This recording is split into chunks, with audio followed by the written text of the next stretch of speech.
our turning point, let's say family, but I want you guys all to see the Medal of Freedom and be able to look at it in the back of it. You guys are all part of the legacy. So anything else here? So the thing on the back, it's the first and last time they'll put a cross on it.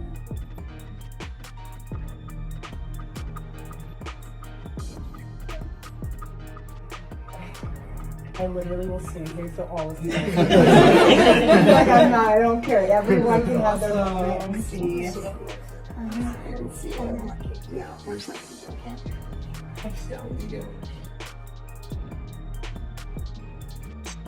Thank you. This is Erika Kirk. She's smiling, laughing, and showing off the Medal of Freedom like it's a trophy moment. And people are sighing hard because the vibe feels off to many who watch that clip. Body language analysts broke down the same footage frame by frame, and their take had viewers frozen in their seats. So, here's the big question everyone keeps whispering. Is this how a spouse behaves after a high-profile loss? Or is there something deeper happening behind the scenes that we're not seeing? Nobody's dictating how anyone should process shock. Grief hits different, but the optics here are wild. Enough to spark serious debate. Charlie Kirk was a major name in conservative spaces. Young, outspoken, and frontline at campuses, pushing his message with nonstop energy. Whether you agreed or not, you can't deny he brought intensity. That's why the shift in tone around this situation feels extra strange to a lot of viewers who've been following closely. Erika appeared on camera just days after his sudden passing. And again, no one can label the right way to mourn, but plenty of folks felt a disconnect between the moment and the mannerisms they saw on screen. Joe Rogan, who's known for pressing on odd details, flagged the timeline, the official explanation, and a stack of little inconsistencies that don't seem to fit together cleanly. He didn't say he had all the answers. He said the puzzle pieces aren't snapping into place, and that's what's driving the buzz right now.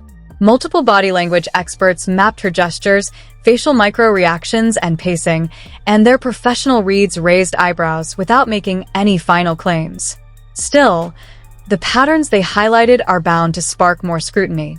Don't necessarily think they know what's going on yet. There's a lot of weird going on with this. I know. First of all, there was that one guy who was the decoy. All right. So, you got this guy who's an older guy who starts yelling out, didn't he take his pants down? He took his pants down. This guy, was at 911. He was at the Boston bombings. He called in a fake bomb at another place, and then he did this at this thing right after. So, somehow or another, this guy has the state of mind that the moment someone gets shot, he yells out and says, I did it. I did it. And takes his pants down or something like that. And a guy wrote, this guy got what he deserved. No, he didn't. He had open debates. That takes courage. So if you didn't agree with him, you could come and speak. What's wrong with bottom line? This isn't about accusing anyone. It's about questions that keep multiplying as more clips surface and more people weigh in with their interpretations. Stay sharp because the next angle could flip the whole conversation in a heartbeat. In this video, we're breaking down Joe Rogan's concerns about how this situation is being handled point by point. We've got expert reads on Erika's body language, clear comparisons to how spouses typically respond in public, and why the internet started calling her the happy widow in the first place. Before we get into Erika's side, this kid who's not military trained. This guy, first of all, how did he get to the roof? How come nobody was looking? How come nobody was like, there's a direct line of sight between where he's sitting and those roofs? You guys didn't check. You don't have a drone. Like, that's insane. So, he's on the roof. He shoots. He jumps from the roof. He jumps down 14 feet, yeah. We saw didn't they have video of him jump? Somebody had a cell phone video of him jumping. There's a video of him jumping. So this guy, whoever it is, jumps off of the roof and lands. Whether or not he's even the guy who shot him. Maybe he thought he was going to shoot him. Maybe he's a sigh. Maybe he did it. I feel like he's a plant. Did you see the video? Did you see the person doing the investigating on his mom's Facebook? No. You haven't seen this? Have you seen that, Jamie? Some dude online. His mom's got a weird Facebook. Still coffee. Very trippy. It doesn't make any sense. You need to understand the chain of events around Charlie Kirk, because the more details you stack up, the stranger it looks. This is where Joe steps in and his breakdown is focused. He isn't skimming headlines. He's testing claims and timelines. He's not settling for surface talk. He's digging deep, highlighting gaps, and pointing at parts that don't line up with common sense.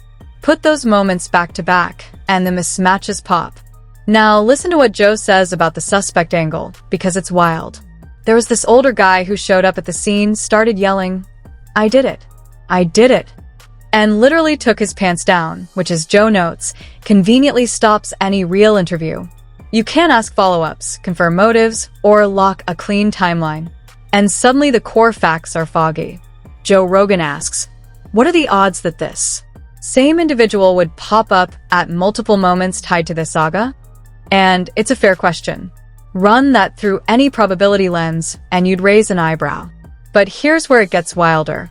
The official account says the actual actor was a 21-year-old, supposedly using an old family-era item from World War I with no tracking code. Something he allegedly disassembled, packed in a backpack, climbed onto a rooftop with, then reassembled to carry out the act. That's a lot of steps without a hiccup. The logistics sound like a precision operation. Tools, time, balance, and nerves. Yet, we're told it happened seamlessly of our Turning Point family. But I wanted you guys all to see the Medal of Freedom and be able to look at it in the back of it. All you guys are all part of the legacy on the back was the first and last. That's why people are pressing for clarity and a timeline that fills every gap. No guesswork, just facts. Now, Joe Rogan isn't just casually familiar with firearms. He actually understands their mechanics inside out. So, when he took apart the official version of this story, he didn't mince words. He broke it down step by step, explaining that for anyone to dismantle and rebuild that kind of antique equipment, you'd need specialized tools, exact measurements, and serious experience. Even a trained professional would take hours to pull it off safely and precisely. And then there's the big question. How did this young man even get onto that rooftop in the first place?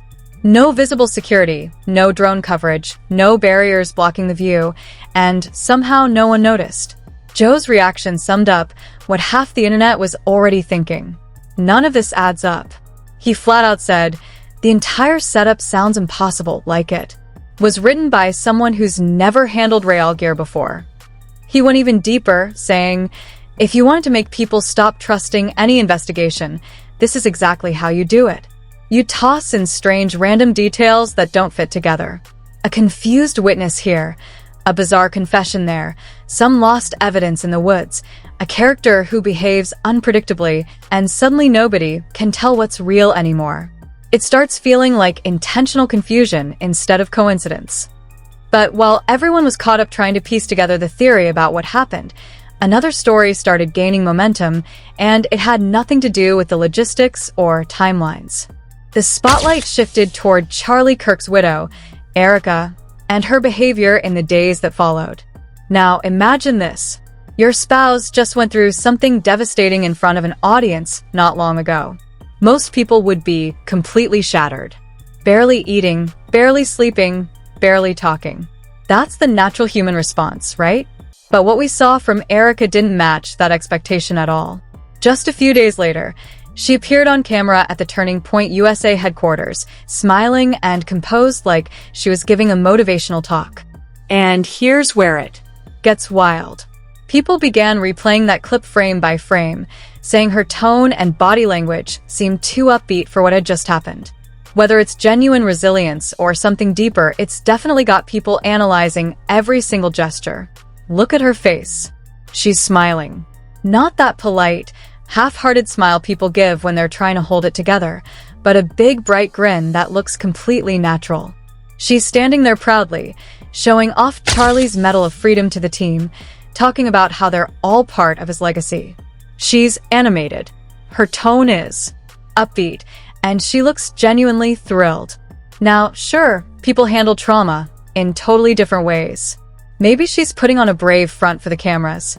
Maybe she's still processing the shock and trying to stay strong for the public eye. But when you line that energy up next to how most spouses act in the first few days after losing someone close, the contrast hits hard. She seems really upbeat, really happy. only days after her husband was assassinated. That looks like smiles. That looks like laughing and happiness and joy. So many people noticed this.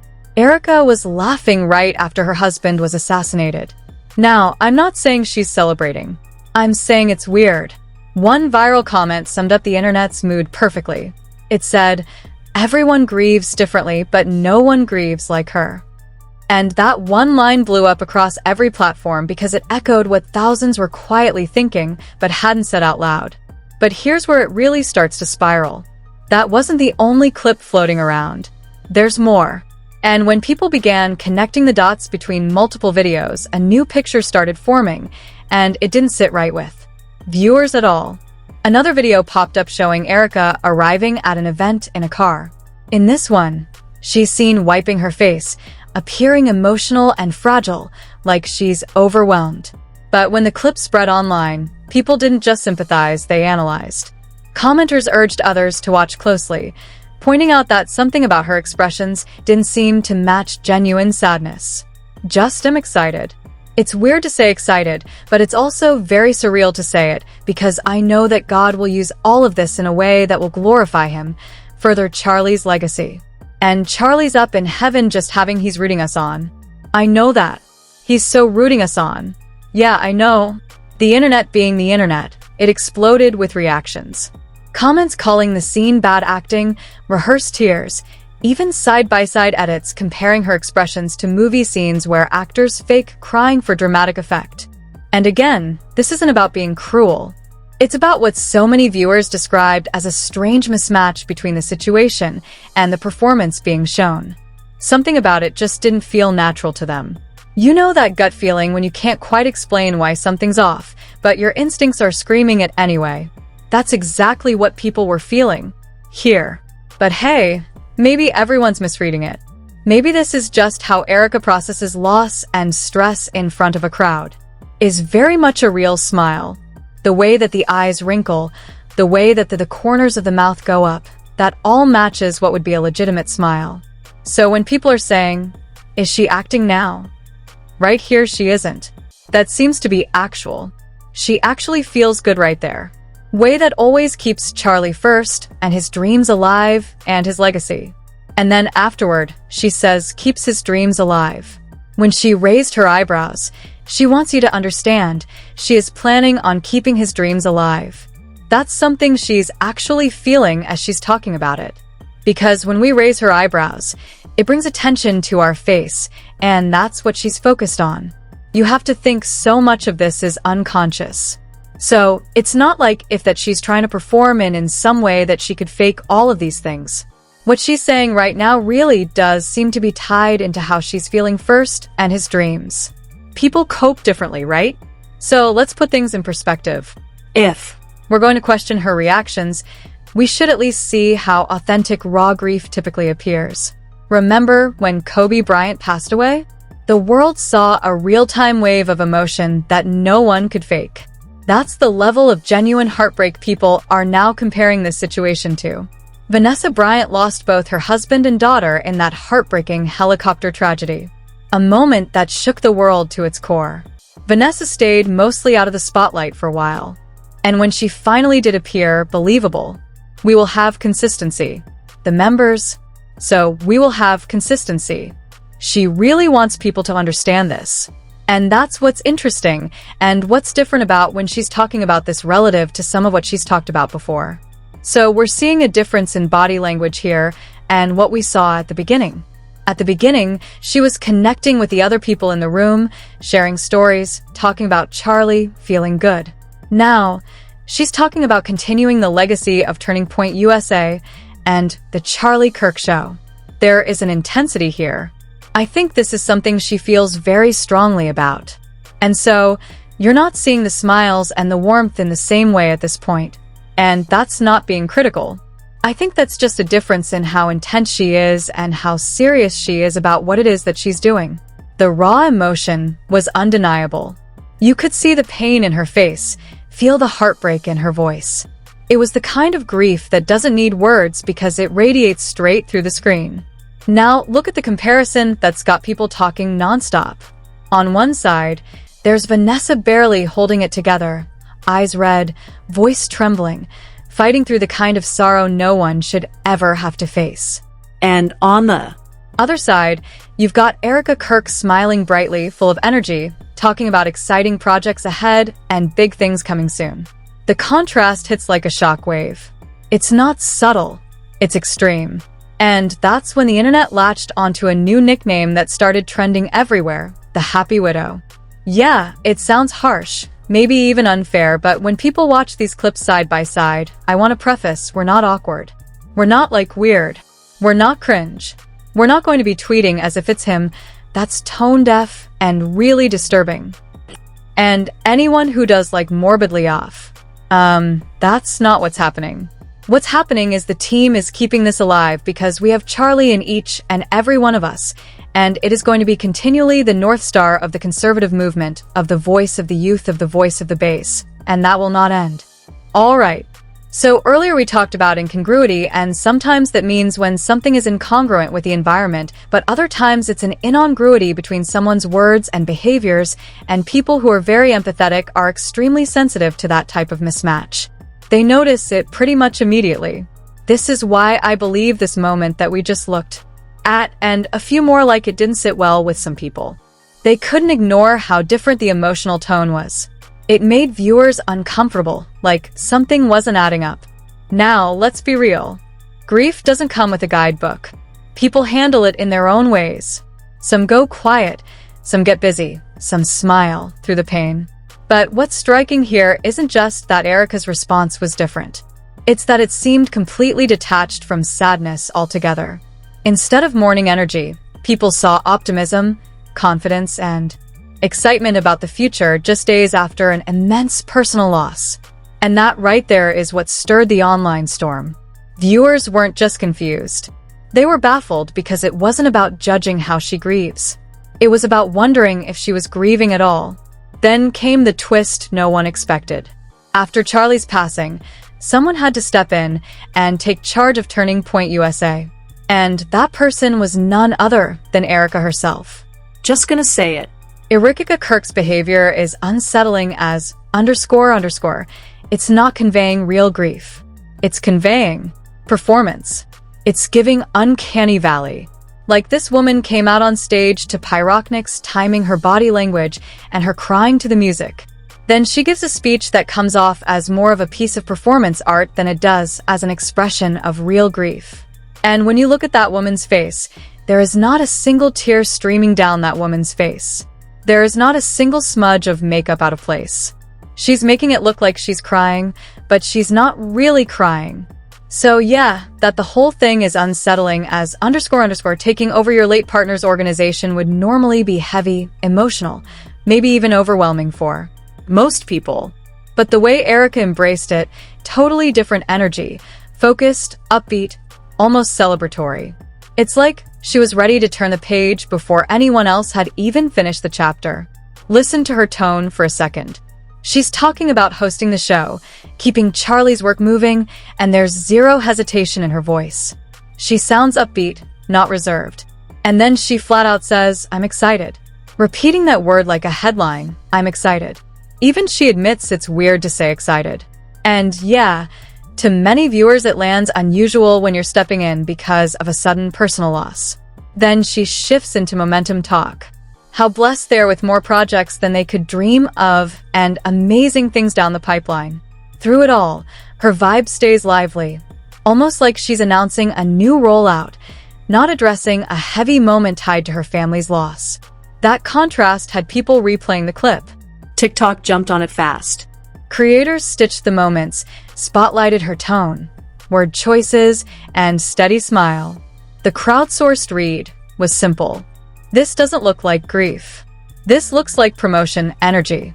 It's not a verdict, but it is a strong first impression. And first impressions stick online when the timing is the sensitive. It didn't stop there. In another clip, Erika says she plans to keep using Charlie's social media, keep his voice alive, keep posting on his behalf. On paper, that sounds like tribute continuing a mission the audience knew. But many commenters asked a fair question. Is posting as him truly honoring the legacy, or does it feel off when the timeline is this fresh? People debated the etiquette. Is it respectful to keep tweeting in his name, or is that tone deaf? The back and forth got loud, but opinions aren't evidence, and speculation isn't proof. This is where credible analysis matters, because nonverbal patterns can reveal context if you know what to look for. Enter Dr. G, recognized for professional reads on body language. She watched hours of Erika's footage, broke it down frame by frame, and mapped microsignals, activity, smile symmetry, breath control, cadence, and gesture timing.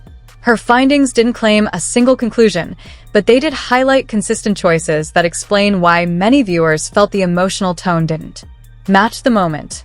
First off, Dr. G spotted something called a Dukhen smile. That's a real unfiltered smile you can't fake. It doesn't just show up on your lips, it lights up your whole face. Your cheeks lift, your eyes crinkle at the corners, your expression softens naturally. It's the kind of reaction that only appears when someone is truly feeling joy deep down. And here's the twist. Dr. G says she saw that exact smile on Erika's face while Erika was talking about Charlie's dreams and her plans to take over his work. Think about that for a second. Just days after losing her husband, she's displaying a genuine happiness response. Not a forced grin, but an authentic smile straight from the eyes. That's the part that threw people off because it doesn't fit the emotional rhythm of fresh grief. According to Dr. G, the physiology doesn't lie. Erika's emotional cues in that moment showed positivity and confidence, not sorrow or distress. And that sparked a deeper conversation online. Was she simply proud to carry his legacy forward, or was she compartmentalizing in a way most people can't imagine? Either way, it's unusual. Then when Erika began talking about the future of the show, about keeping it consistent, staying on schedule, and maintaining structure, her whole presence shifted. She narrowed her eyes, leaned toward the camera, her tone tightened, and her hand movements got sharper. Dr. G explained that this signaled total determination and focus. Someone serious about the mission, not stumbling through shock. She wasn't just saying she'd continue Charlie's work. She was owning it. And again, that stands out because most spouses in that position would still be processing loss, not drafting business strategy or projecting leadership energy days later. The contrast between mourning and management is what keeps people fascinated and uneasy. Dr. G's conclusion matched what many online already suspected. Erika's reactions didn't align with classic patterns of early grief. They reflected composure, motivation, and even satisfaction. Traits that, while not wrong, simply don't match public expectations after something so heavy. But here's where it takes another turn. A second body language expert stepped in to review the same clips, and their interpretation took things up a notch.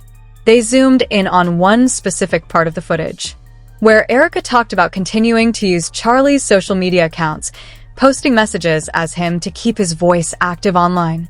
The expert called that moment emotionally disconnected and strikingly inappropriate given the timing. They explained that for most people, pretending to post as someone who's passed away can feel unsettling, almost like refusing to let reality set in. It's not about intent. It's about how the act reads emotionally to others.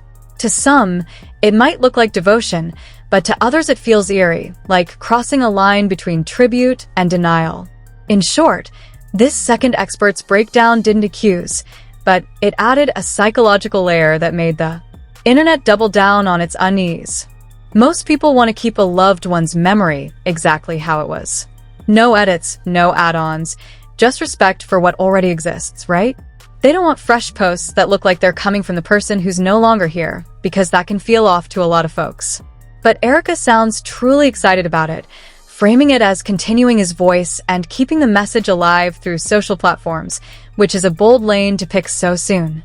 One expert even called that angle disturbing, saying it suggests the priority might be the brand and the platform instead of processing the loss in a healthy private way.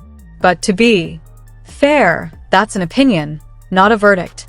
It's a heavy read, and when you hear it laid out like that, the framing feels intense, even if the intention was tribute. Still, let's keep it real. Analysts can only give professional takes. They're not mind-readators or judges of character. And context matters a lot here.